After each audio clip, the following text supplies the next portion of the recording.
left and went to college, things started getting out of hand. So I got back on my shit and started playing hand to hand. Yes, the plays, the cars, the bunny. You know how we thought that shit was funny, that we never crossed in the first place. But that was when they tried to get me in last place. You know they tried to set me up and they said we will invite you to a Detroit spot where this guy can buy you a pound or buy the one off you. You can sell and you can pick or choose. But I just choose that shit and I just decided it was blue school bad news. You know I can't get better than them hoes, you know.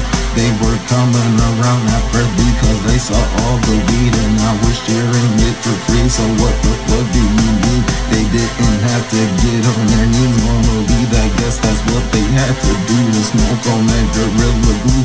Back then we had the OG Kush on the highway and we were speeding. Didn't give a fuck about who was riding. We were just conceited in our own way cause we just had that special pack. You know the kind of shit that makes you wanna relax on top of relax.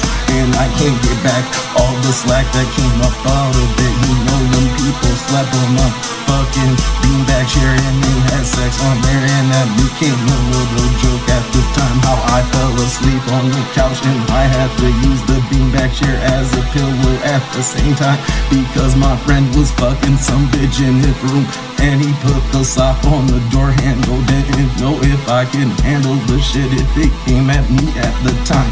But that was that new shit when they chose to switch up they bitches. I seen that bitch fuck him and him and him, and she started coming on to me. I was like, oh my god, do you not have the disease? You see, you cannot run away from it.